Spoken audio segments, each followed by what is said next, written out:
Welcome,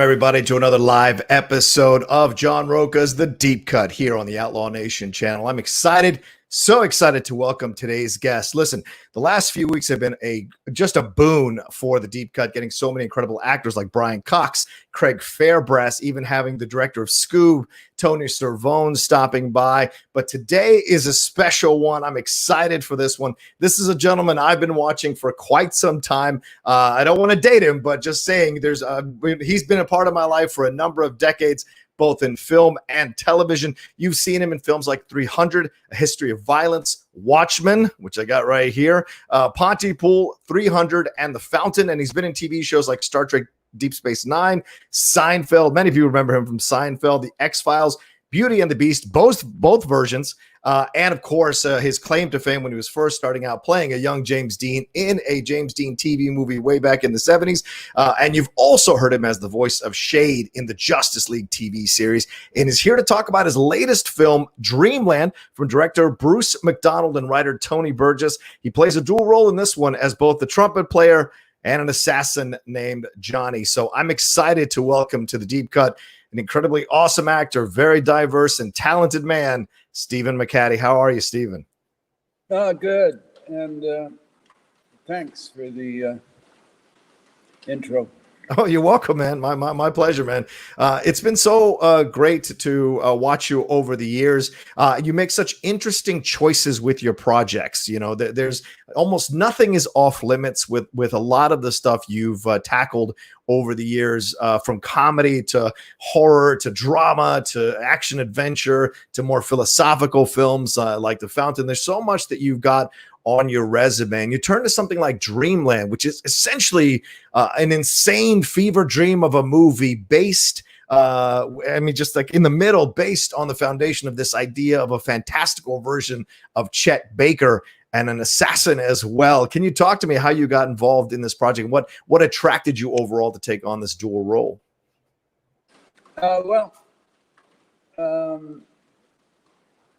Bruce and I, the director, Bruce McDonald, and I go way back. We met about, 30 years ago. Okay. And we worked on a whole bunch of different things, and we always looked for things to work on. Mm-hmm. And, we spent about 10 years with the writer Tony Burgess and my wife Lisa working on Pontypool. Right.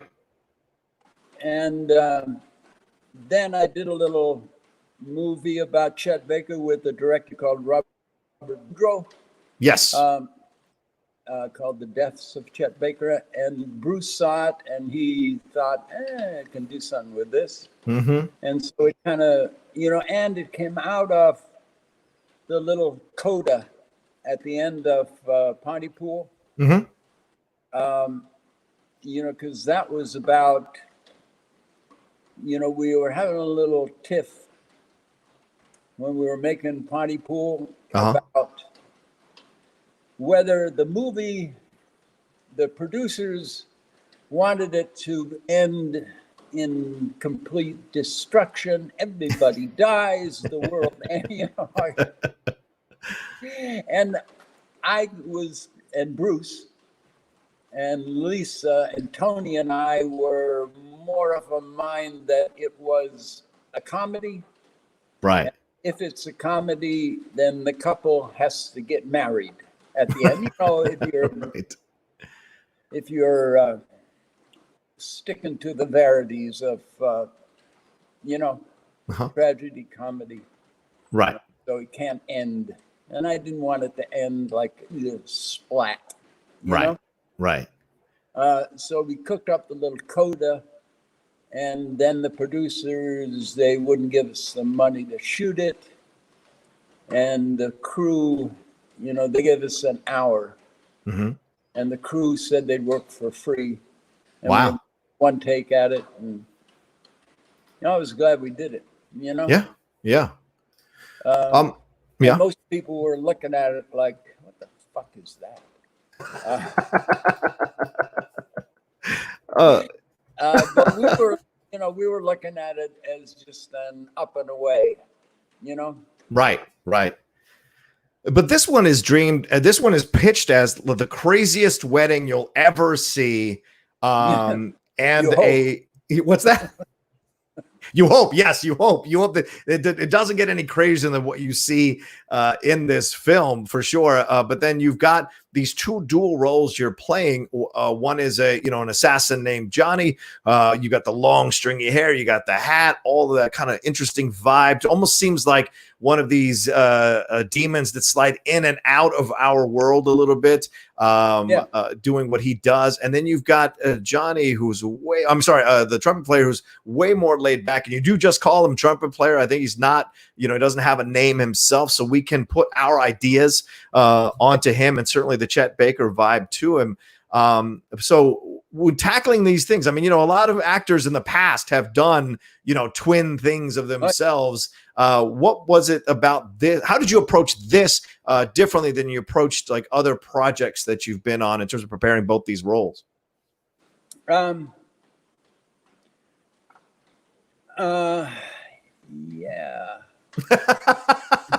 Okay. How? Well, let me say, having been an actor, like I know in the past, like before I started doing this, I was an actor for like 15, 20 years. You create the story, you write a whole, what's the backstory? What happened to me? Where I've been? Where am I going? What's going on in this world? What was my dad like? Was my mom like? Did you do those kinds of things for each of these characters? Or are you at this season now, Stephen, where you walk into it and you go, okay, I know the beats to hit here. I know how to bring life to these characters. I've got a shorthand here with creating this. Yeah, I kind of am more of the shorthand mode. I used to write it all down and write it all out, and then I'd look back on it and realize, I don't know if it was worth it. Yeah, how much of this did I really use? Yeah, that kind of thing. But so I just kind of, it's all in your head. Think of, play around with it. Yeah. What if, Right. And I was trying to, because in the, Tony has a tendency to, like he says, I like to write things that are impossible to perform. Oh, thank you. That's a joy for an actor to hear. But, in movies, you're always asked to accept improbable things. Right. Right. So he made the improbable obvious, this is our little construct here. Yeah. Right? Right. It all revolves around, a guy getting insulted about, he's a fan of the trumpet player, and the trumpet player forgets his name. That's usually the way it goes. That's good enough for me. That's it. Fans develop a connection to a fan. I'm sure you must have experienced this at some form. Like, fans develop a connect. They feel like they know you because they've seen you in so many things, and you've been so prolific over the years. They develop an attachment to you, and they think like they have a connection to you. And the trumpet player's like, whatever, man. But I and I want to give away too much, but there's one really interesting exchange. There's a lot of fun dialogue in this movie that sometimes it's like symbolism, and other times it's like what do you take from this? Like you can tell the viewers being allowed to interpret it as they see fit. There's a great moment, and once again, no spoilers here, but there's a great moment where the trumpet player and Johnny confront each other later on in the movie, and he says, the trumpet player says, "Who are you trying to save?" And I remember I stopped the movie in that moment and I just thought about that for like 5 to 10 minutes. how many times we look at watch movies of revenge movies or vengeance movies, or a protagonist is trying to save people. Like, are they really trying to save those people? Or are they trying to save for them? Or are they trying to save those people for themselves? So I just sat there for like 10 minutes really thinking about it. Yeah. And I thought that was interesting. Did that kind of stuff like stand out for you when you were reading the script? Oh, yeah. Yeah. Yeah. Why not turn it around, you know, and look back at the audience, you know? Yeah. Yeah. Yeah. Yeah, I enjoyed. Yeah, there was a lot of those concepts throughout the film. What was it like? You know, you did some stuff with, as you said, the genesis of this comes out of the deaths of Chet Baker, which I watched. It's on YouTube. I watched. It's like 8 minutes or 6 minutes, something like that. Really, because I'm a massive fan of Chet Baker. I thought I'd pull this out. You know, one of my albums of Chet Baker. I've always been a fan of his. Were you always a fan of his? Did you come to be a fan of his when you were doing the short, or how did the Chet Baker kind of influence come into your life for these two separate projects? I was kind of aware of him, but it was that Bruce Weber movie, right? You know, which was really knocked me out. Yeah. How intimate and beautiful that was. And confounding. Yeah, and disturbing. You know, like, where the hell are we? And I really got into his music then. Yeah. And then when I was doing the little movie, I started reading everything I could get on Chet Baker. So it kind of happened like that. Wow. Yeah. Yeah. I mean, did you feel a connection to him? You know, I mean, you come from some pretty hardcore blue collar roots there in Canada. Did you sense a connection to him? Like, because I mean, Chet throughout his story is always discounted or seen as the white boy in jazz, and you know, he has to endure and overcome so much stuff, and he does fall into addiction. I don't know if that's a connecting tissue, but certainly the idea of having to overcome things to get seen, to get validated, did that kind of connect with you as you were coming out of this blue collar existence into acting? Yeah, definitely. You know, and the way he fought back from whatever the fuck he ran into. Yeah. You know, who knows? Right. What happened to him? You know, but it wasn't good. But, you know, it was kind of like, you know, when you come from that background, you get one thing, right? That trumpet. Yeah. So you really got no choice. If you want to live, you know? Yeah. Yeah. Even without teeth, even with all that stuff, you know, you find a way. And there's pieces of that in the deaths of Chet Baker, because it's later, it's Hamburg, that concert, you know, so you see that situation right around that time when, you know, Chet's older and Chet's just fought back from all this stuff, you know, and he's still doing it. And the way you sang in the deaths of Chet Baker is completely different than how you sing in this movie. And I think how you sing in this movie is more in tune with how Chet sounded at the end. So I found that to be, is that a conscious choice of yours to study that a little bit more, to bring that to the element, that element rather? Mm-hmm. Yeah, I really tried to work on that. You know, because Bruce had given me a choice of songs. Oh, yeah. Yeah, and I picked that one. Right. You know, because of the lyrics. Mm-hmm. And then I had to sing it, and it was hard. God. You know, we tried to do it when we were in Belgium, and I fell flat on my face. Really?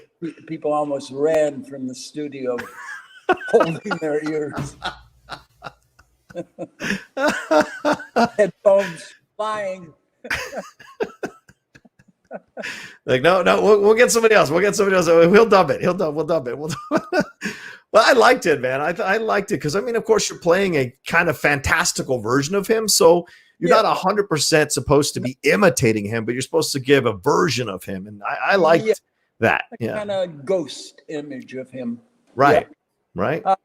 But then we got together when we got back, we had a great composer, Jonathan Goldsmith. What's his name? Mm-hmm. Goldsmith. Yeah, and he really helped me with the recording that song. Yeah. Because I needed help. Well, you talk about being so involved in Pontypool, and of course, this is the same director. You're reuniting with him, and of course, this is, as we just said, the foundation here, or the idea kind of came out of this short film you did. How much were you involved in this, in the script process and in the casting process or direction process? Like, how much of you was involved in this, or did you just kind of step back and I'm just going to be the actor here and try to bring these two characters to life? No, once we got it rolling, it sort of came from a guy from Blackberry put up a little money. A guy called Johnny Cheng. And we got together with him because he wanted to see us, the three of us, the four of us, right? Work on the script, Yeah. I don't know. He just wanted to see how it happened. Oh, okay. And then go from there. Yeah. And then build it up from there. That little thing, Yeah. got a bottle of whiskey, went up north, and he came up, and we spent about, I don't know, hours, batting around ideas. Right. Wrote things down. And Tony went off, and then we get together every couple of months and work on it. Right. So you were involved, kind of molding it, not necessarily maybe the whole piece, but certainly some of the elements, but the overall effect of the film, you were involved in molding. Yeah. I mean, it's mostly Tony and Patrick. Right. The writing, the actual writing. Yeah. But as for casting, that comes into the tricky area of financing. Right. Meeting the quotes, things like that. Yeah. Understood. Well, I mean, I feel like you've assembled a really interesting group of actors. I can't remember the actor whose name who plays the vampire, but he was Caliban in an X-Men movie. I'm sorry? Thomas. Yeah, Thomas. Yeah. He's so good, right? Yeah. The two, Candy and the other actress, they both are really good at flank Henry Rollins. I was looking them up as well. Really strong-looking actresses with good resumes. Powerful energy in the room. But of course, I mean, when you're dealing with Henry Rollins, this is an interesting cat to put in a room for sure. He's a little older now. I like the balding, and he works all the time. He's so busy with so many different projects. Yeah. What was it like? Like, who came up with the idea for Henry Rollins in this part? I think that was Bruce. Okay. He worked with him before. They knew each other. Mm-hmm. Yeah, he was great. Mm-hmm. Great guy. Yeah. Real kind of bare bones, kind of serious actor kind of guy. Right. He leaves all his bullshit at the door, and great guy. Had you seen him work before in other things, or had you been exposed to his music or anything? No. His music, yeah. I was, okay. Aware of his band, Mm-hmm. And had seen, but only on video. Right. Yeah. Right. Cool. Wow. What'd you take away from working with him? You just said he leaves his bullshit at the door. He's a bare bones actor. Was there a challenge here? Like, you were, this is an interesting energy I'm in the room with. Was this a new energy you've experienced on a set before with what Henry brought to the role? Yeah. It was a difficult part. Mm-hmm. Because the way Tony writes is so oblique. Yeah. That's a great word for it. Yeah. He always comes in at a severe angle. Yes. I need this pinky, and now we're doing what we're doing with these children. I don't want to give anything away, but we're doing what we're doing with these children. It's like, whoa, what's happening here? What is going on? So yeah, I mean, like, you kind of have to buy in to the madness of the movie if you're going to enjoy it, I think. And that's yeah. really the key here, you know. Yeah. What was it like with Juliette Lewis? Here's another, you know, she's also someone who's, you know, kind of had her own troubles in the past, really started out like really popular at a young age, had some a little bit of troubles there, but then has now really kind of come into her own as an actress now. She brings in such an enormous energy as well. Did you enjoy working with her? Did you have like any stories about working with her? Or was it just pretty straightforward, did her job and rolled on out?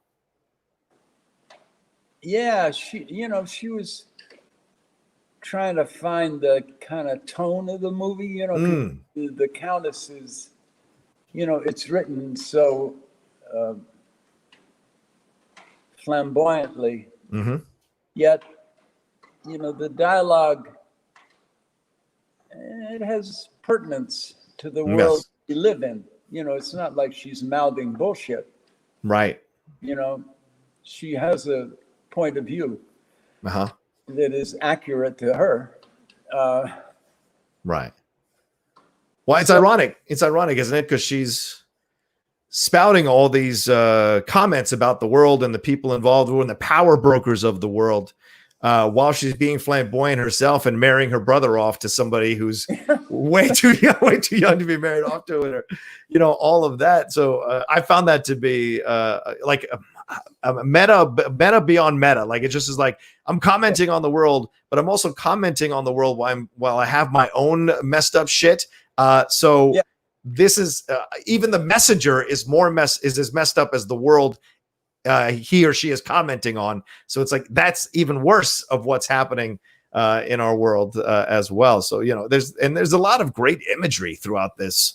I think that's enjoyable. You know, once you buy into the premise of the film, certainly. And once again, no spoilers, but certainly that those ending few moments at that wedding are just like insanely powerful. If you're, you know, aware of what the director and you all are trying to convey. Yeah. She kind of reminds me of Tony Fauci. Oh, okay. All right. I like that connection. Okay.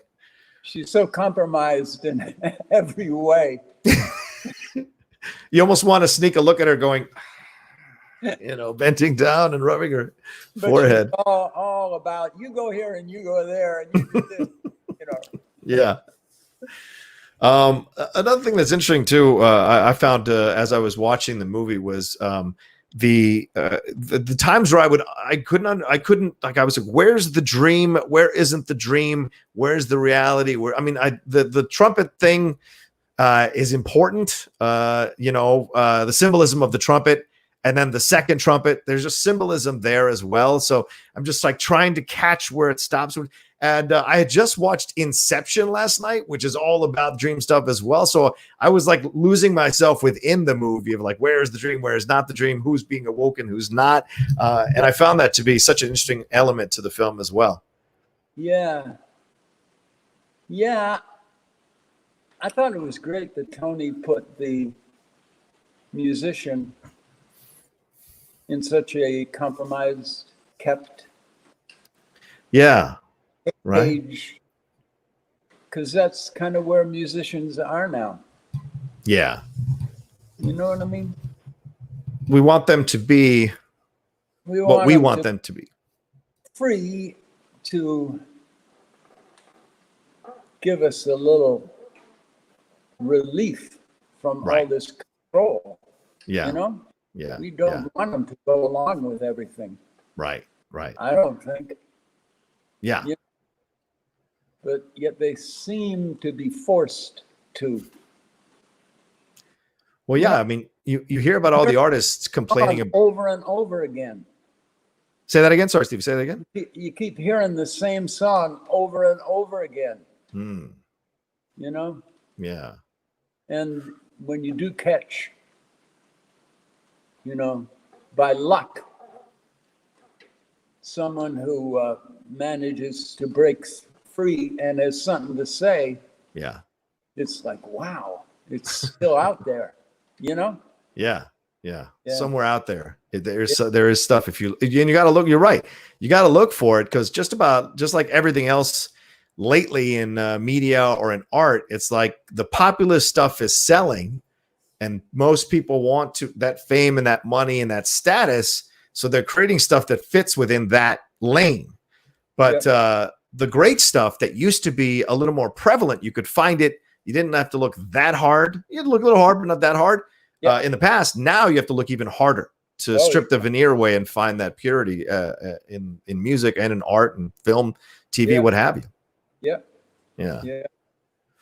I was talking to somebody earlier, and he was asking me what the best performance I've ever seen. Oh, good question. And I was thinking about when John Prine first hit. Right. I went to see the first time he came to New York at Alice Tully. Man, I can see him like it was happening right now. Yeah. Unbelievable. He had that gift, that power. It was completely not prostituted, not shaped. Yeah.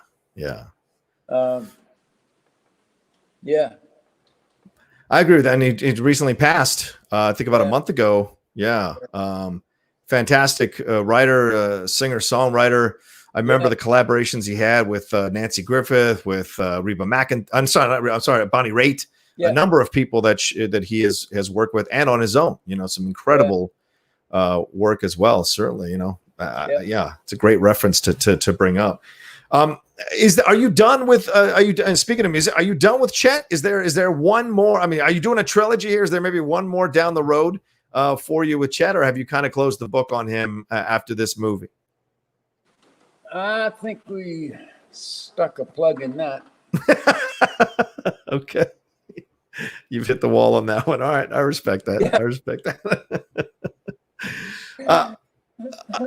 I got to make a quick segue. I want to talk about a little bit more about your career as well. And Dreamland is out. As you're listening to this or watching this, Dreamland is out on VOD now. I'm going to drop it the day after this interview, the day after it comes out. So it is out on video on demand. So go and rent it or go and buy it and watch it.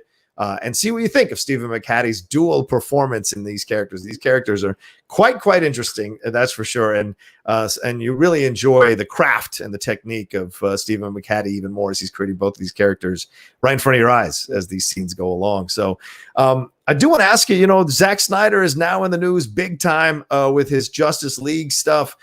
You've worked with him a couple of times on 300, which is one of my favorite films. And Watchmen as well as one of those legendary older characters of the Watchmen, the Night Owl. What's it like working with someone like Zack Snyder? I hear nothing but great things about how he is as a person. Or did you find it challenging on the set, or was he really an actor's director? Yeah, he's that weird combination of, just a great visual eye, and a great eye for detail in performance. I don't know. I haven't come across much like that. And he has kind of understanding of actors. That's pretty. He doesn't hate actors. Right. Most do. Oh, really? Okay. Probably with good reason. Well, we're an interesting lot for sure. Yeah, he. I mean, on the Watchmen. Yeah. The sets were unbelievable. I mean, you really felt like you didn't have to do a lot of work. You get on a set and you feel like, holy fuck, I'm here, I'm naked, there's nothing backing me up. You know what I mean? Yeah. It can kind of make you go way too far. Right. To compensate. Yeah. Don't see any of it. Don't see the emptiness here. Do you know what I mean? Because of bad design, or they just haven't thought it through. Right. Right. Yeah, that was about. Those sets were about the best I've ever seen. Unbelievable. Did you want to? He is a delightful guy.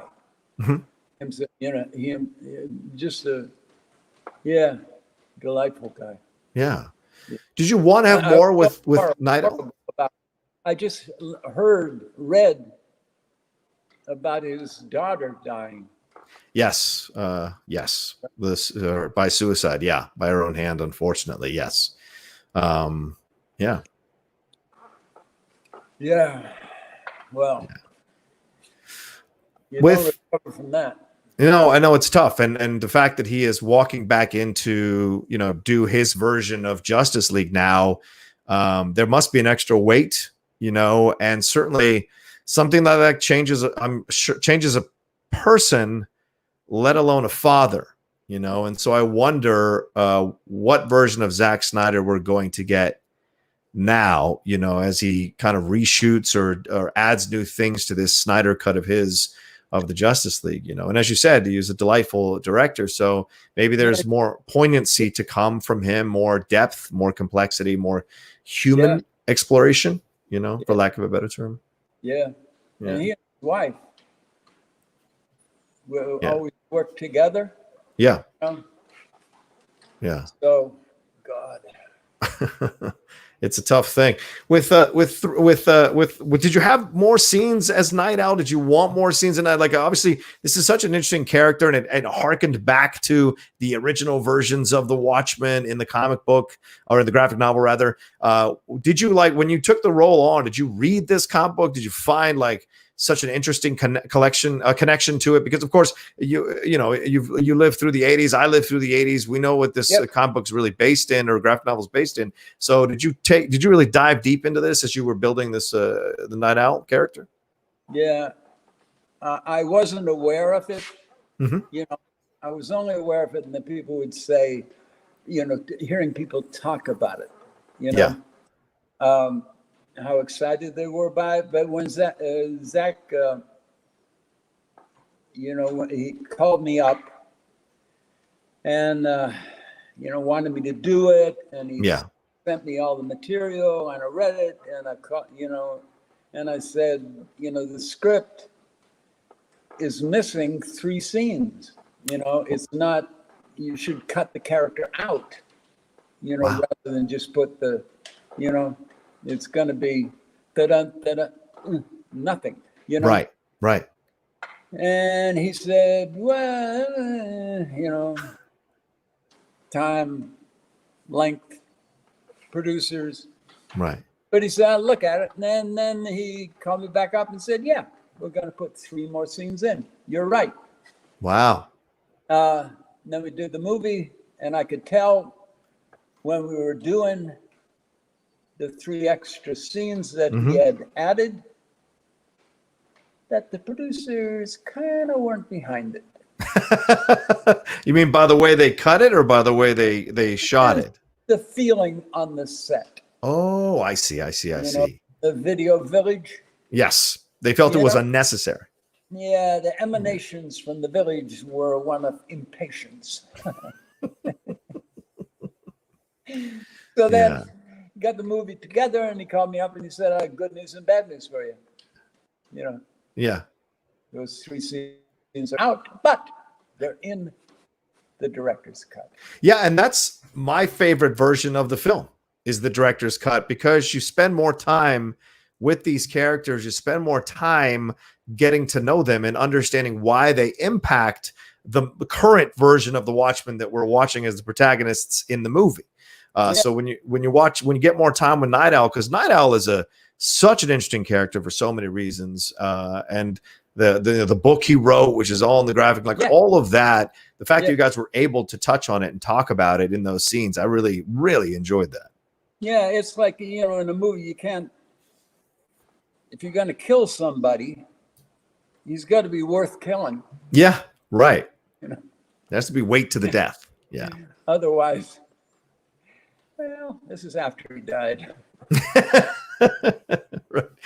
Well, with 300, this must have been such an undertaking for you to, you're not one of the Spartans going out there and fighting with those abs, but you're back there, working with Lena Headey. What's that? Consulting. Yes, you're consulting. Yes, exactly. You're a lobbyist, one might say. I don't know, but you have these scenes with Lena. What is it like to be in the eyesight of Lena Headey in these scenes? I mean, this is such an intensely powerful actress who really kind of commands the scenes she's in. Of course, you bring your energy of strength as well, Stephen. What was it like working with her? Nice. Yeah. Yeah, that was, I was in Montreal shooting a movie, and they called me up to go over and see him. I had no idea that the movie existed or anything. And, I met him, and he was in prep, and and he told me it was all going to be green screen, and anyway, he wanted me to do it. Yeah. And it felt, like he didn't really have it, he didn't really have his big production pants on yet, Yeah. And it was kind of in the middle between small and big, right? Okay. And I think as it went on, they got his investors, whoever, got more behind it, Right, as it went on, yeah. Because certain things hadn't been worked out. Yeah. They didn't have a good person for hair, right? Oh, wow. Okay. So a guy showed up from Hollywood, with a barrel, containers full of beards and wigs.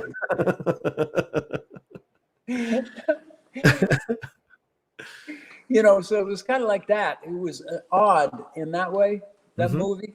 But what was even odder was when it hit. Yeah. It was, I don't think anybody except me, people who were really in the know, anticipated it going over like that, Yeah. It was just one of those, it's all timing. Yeah. Yeah.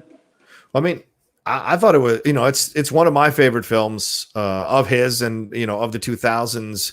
And it's just like, I put it on when I'm working out. Like, it's just that kind of thing. It kind of gets you into that vibe, but there's also some really well done political intrigue throughout it as well. This idea of, and it does tackle this idea of masculinity, right? The idea of like, there's so many different forms of masculinity throughout the movie.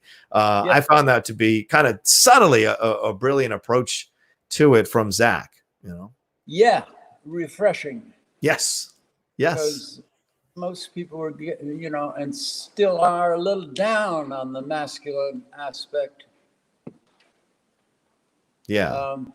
Yeah. Because they are warriors, but he loves his wife madly, and he's devoted to his wife madly. And she gives him strength when he has doubts. She gives him strength in the quiet of the night, and so there is a respect factor between both of them. And she even defends him and he defends her alternately throughout the movie, and there's a strength in that. And then, of course, Simon West's character is more of the devious masculinity, which is taking from behind the scenes because they can't do it face to face. They don't have the guts to do it face to face, and your version as a consultant is more of like, you've done this already. You've been the younger Leonidas. You're now the elder of the tribe, but trying to make sure the tribe keeps going in the right direction, So you have all those versions, which I really enjoy overall. Yeah, there is something to that union of opposites. Yeah. I was doing some research for you before the interview. I read something and it really kind of struck me about you. I'm going to ask you, you talk about your dad in one of these interviews, and you mentioned how you didn't know he was blind and he would take you to movies on his shoulders and you guys would go to these movies. What is this where your passion for the medium of film and acting, all of this began was through your father, and the irony that your father was blind, yet you didn't know for the longest time that he was blind until, obviously you reached the ability to understand what was happening. But like, was this, did he put this inside you? Did he instill this inside you? Well, yeah, maybe. Yeah. Well, obviously. Yeah, you know, he loved movies. Yeah. He loved John Wayne and westerns, you know. Yeah. And yeah, I had no clue that he wasn't actually seeing them. Right. You Right. know? He was seeing them somehow. Yeah. Right. Through his senses. Yeah. Yeah. But you know, we had a farm. We were out in the woods. Right. We were living pretty close to the bone. Mm-hmm. You know, he cut timber. Right. Cut Right. Christmas trees. Blind. Cutting trees blind. Insane. Yeah. Wow. You gotta whenever I feel down, I always think about him, you know, and what he managed to, you know. Right. So yeah. Great guy. Yeah. I mean, obviously it must have instilled this work ethic in you, because you do so much, Stephen. Like you just jump from film to TV constantly all the time back, and you also are on stage, and you've won a couple awards for your work as well. And like this is like when you first conceived of the possibility of being an actor, and as I said earlier, you know, you're from blue collar works. I think you were working in the mines as well. Is that correct? And then you kind of like, My dad was a miner. Oh, your dad. I'm sorry. Yeah. But when you start to conceive of this, was there a sense of like, wow, is this really something I can do for a living? Is this really what I like? I could end up having no money. Like, was there a concern of yours? Did it feel like you were drawn to it and you had to do it? Like a lot of people say they got bit and they just could not get rid of the fever of acting. Yeah. When I was starting out, I was in love with movies, but at the same time, I go see repertory theater. Ah, okay. Do different roles every night, Right. And I just loved that. So my first impulse, I wanted to be a stage actor. That was possible. Right.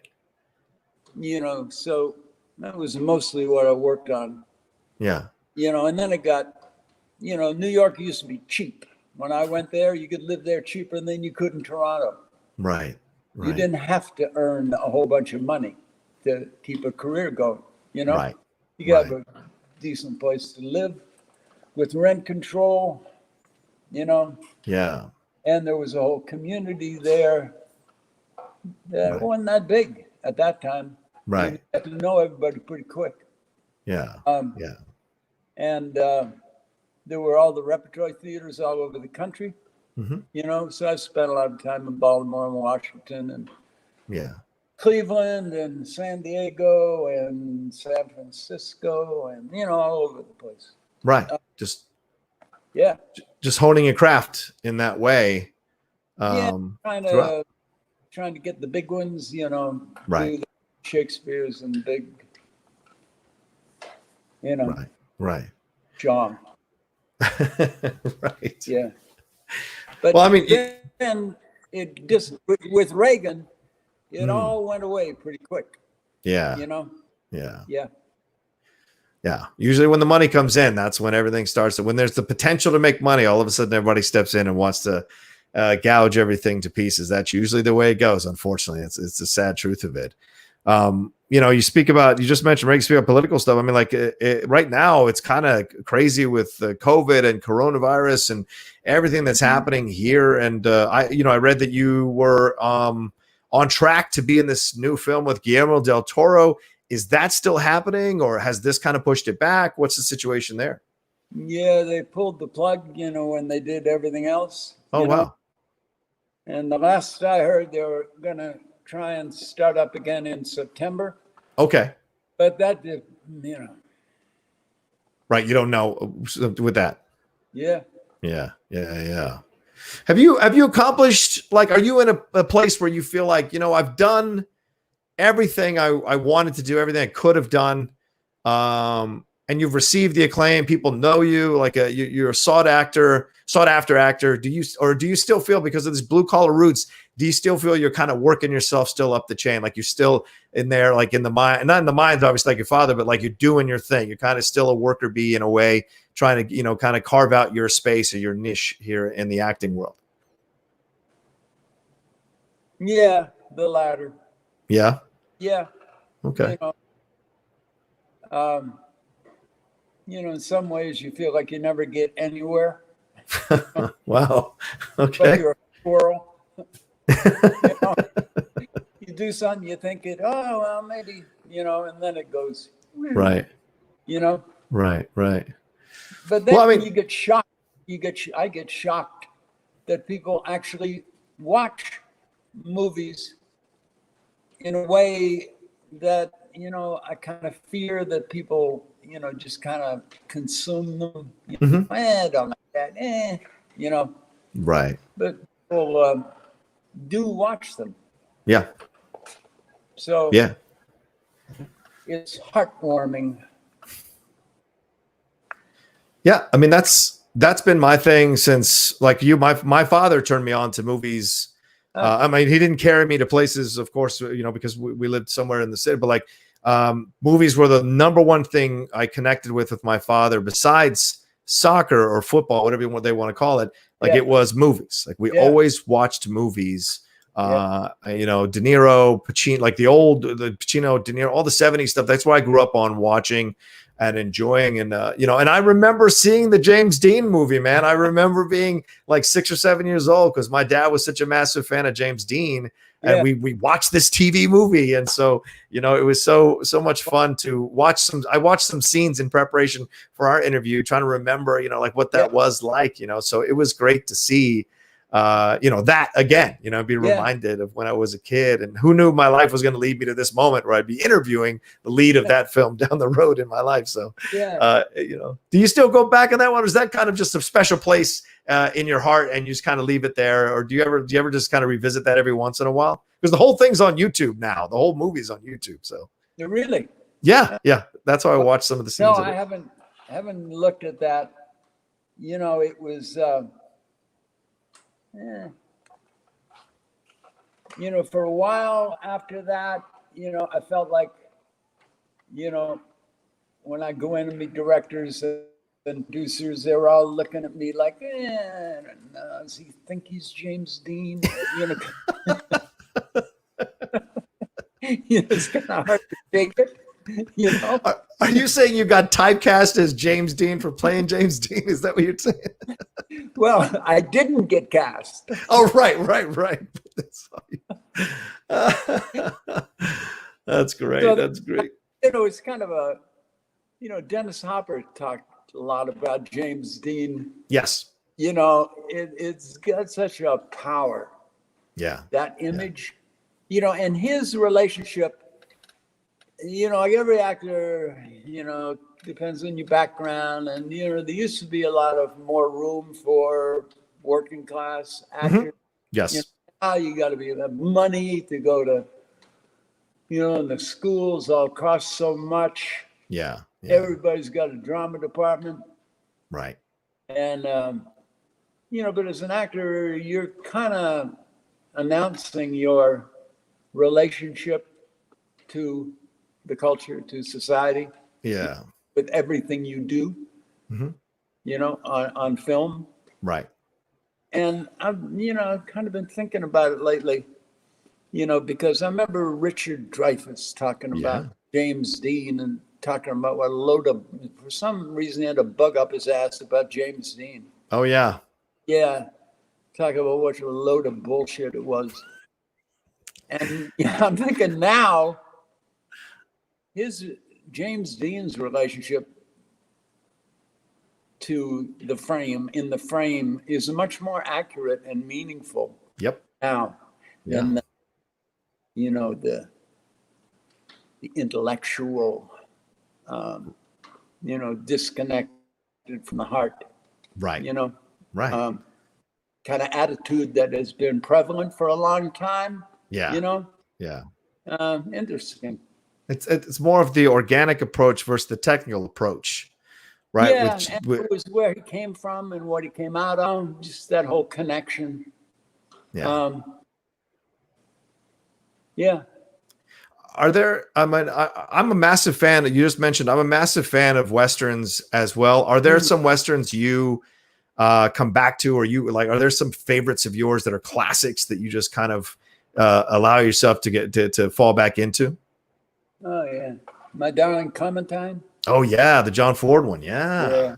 That's a great one. I watch that every couple of years. Just to see how. Yeah, how powerful that story is and how simple it's told. Yeah. And John Wayne, man, I remember during the 60s. Yeah. When it was all hippie, right? Right. Everybody hating John Wayne. Right? Yeah, he's too macho. He's too masculine. That's not cool. That's America. Green Berets. Screw that. Yeah. I remember that. Yeah. That was the one time I wear a mask. I love John Wayne. Yeah, man. But he's come back around now. People have people have reappreciated him and his work so much more now as we become, as you said, a society that's starting to savor films more and analyze films. I mean, the whole YouTube community is built on people. I mean, my channel as well, built on people who analyze films and talk about their love of films. And I'm such a massive fan of Westerns. That's my calling card when people come to my site. Yeah, it's the Outlaw Nation for that reason, because I'm a massive fan of Westerns. And so John Wayne is someone that, when I was growing up, I was told about some of the stuff he said and some of the problems, blah, blah. But as you get older, you're kind of like, I want to go back and reappreciate what he did, why people loved him so much. And then from Stagecoach on to The Shootist, like all throughout that career of his, you can find so many great influential Westerns and neo-Westerns as well. I mean, The Man Who Shot Liberty Valance, he's not even the main protagonist of that yet. He's so important to it, or Red River, or Rio Bravo. I mean, there's Oh my God. Yeah. Him opposite Montgomery Clift. Oh yeah. Perfect. Yeah. Or you put him in the Cowboys, even in the Cowboys, which I thought, which is to me one of those underappreciated films of his that he did. And of course, the number one for me is The Searchers. I mean, that's such a complicated film, right? Yeah, that's the one. Yeah. And his whole, physically, how he was. Yeah. Kind of reminds me of John Prine. Oh, okay. That kind of physicality. Yeah.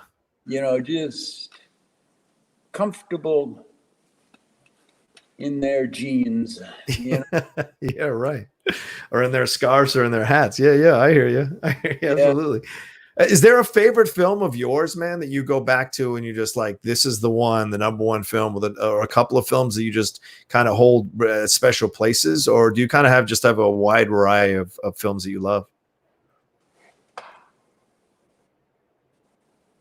Yeah, I have a soft spot for the French director Renoir.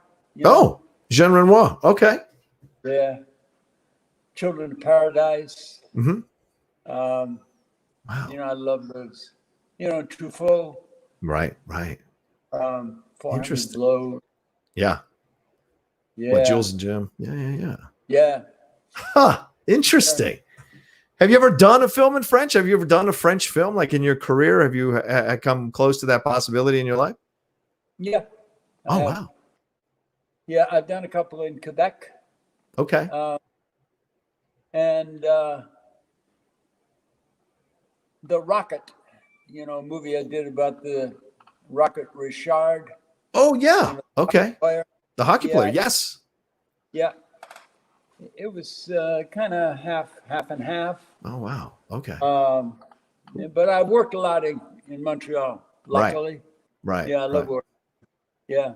Do you stay there? Do you like it? You don't want to lose your connection to Canada? Like, you've never been tempted to kind of fully move down here, or I mean, move into the States? You just like the Canadian? Do you feel connection there? No, I went to school in New York. Right. And Okay. I lived in New York, and up until 2006. Oh wow. Oh, so you've been in Yeah. America for quite some time, and then you've kind of moved back into Canada and kind of like put when I a had little foothold. kids. Uh-huh. And I was living out, in LA, kind of, and Yeah. got kind of terrified of what I saw happen to the schools. Right. And I didn't want to have to, make a mad scramble to make money to send them to private schools. Right. Yeah. Which all my friends were doing. Right. I remember when we first had little kids, everybody'd get together and we'd say, we're going to stick with public schools because that's where you can develop a relation, all that bullshit. After 1 year, they were all in private schools. Of course. Yeah. Of course. Yeah, you gotta love the fake liberals. I love that. No, we're going to do this, and then it's like, oh no, wait, I can afford not to do this. I'm not going to do this. No. But I know we got to wrap up here in a couple of minutes, but I do want to ask you about your wife, Lisa Hull. She's in the movie here. How did that, like, how integral was it for her to be a part of this process for you and be on the set as well, playing a character in the film that ends up, kind of helping Johnny out? Oh, yeah. Well, she worked on the script too. Oh, yes.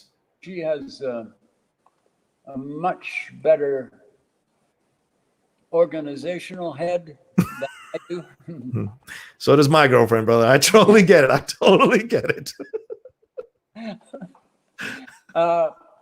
And having her on the set, to me is like a blessing. Yeah.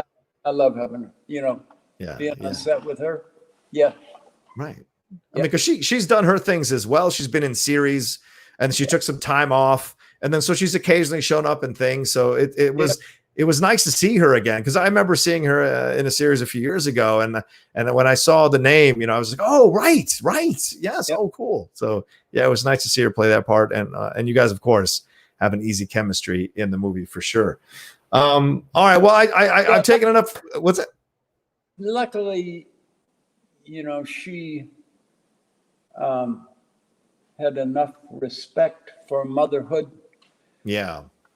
To dedicate herself to it, and to, put things in a little different perspective, which was hard because, Yeah. Actors want to act. Yeah, I get it.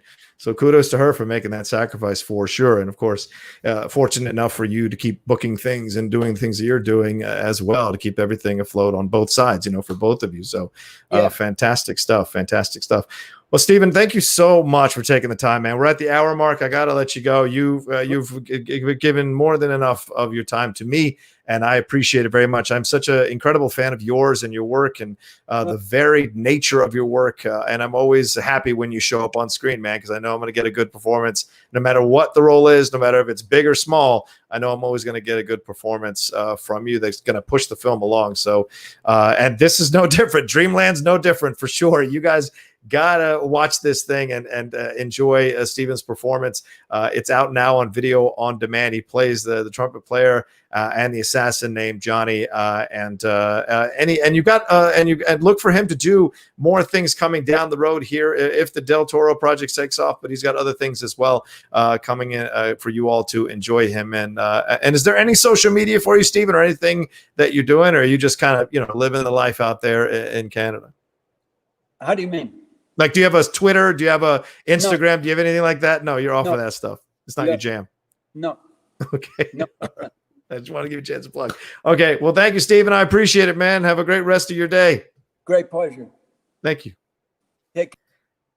Well, there you go. That was Stephen McHattie joining us here on the Deep Cut. Such a such a fun conversation with him about so many things and about so many different paths that he's walked as an actor and the different projects he's been in, and of course a little touch on his upbringing and his family life as well. It was my pleasure. It was my pleasure to sit with him for an hour and listen to him talk about all the things that he talked about, and certainly go and explore the projects. I bet a lot of you are listening to this interview or watch this interview and you go, oh yeah, because he is one of those guys that shows up in a lot of films. And I didn't even touch on half or 3/4 of the stuff, because you only have an hour with Stephen. There's so much. We could have touched on the Fountain. We could have touched on the Star Trek stuff. There's so much we could have touched on, but I go where the conversation goes, and maybe down the road I'll get to interview him again and ask him about those questions. But I hope for those of you who are 300 fans and Watchmen fans, you got something really cool out of this. And for those of you who, I'm going to plug it one more time, who might be interested in seeing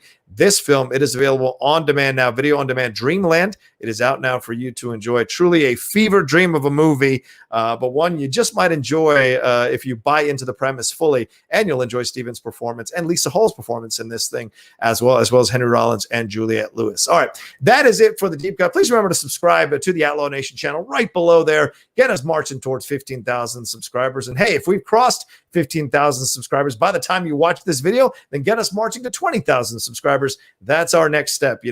We appreciate all the love that you give to the Outlaw Nation channel here, very much so. And of course, follow me at The Rocha Says right there on Twitter and on Instagram. And of course, you can join my Patreon right above my head here, right there, www.patreon.com/John Rocha, where I do a bunch of things for the Patreon fans. Got a bunch of shows that have come out that are out there for people to enjoy right there. I got the Criterion Corner, got the Outpost, which is the mailbag show, the OK Corral show, which is our debate show, and the Outlaw Rides Again, where a guest or a patron gets to get on camera with me, and we rewatch one of my matches together, and they ask me questions throughout the rewatch of the match. So all these things available for the patrons, as well as the 2 hangouts we do every week, one on Discord on Wednesdays and one on camera on the Blue Jeans Network, either on Thursdays or on Friday in the evenings.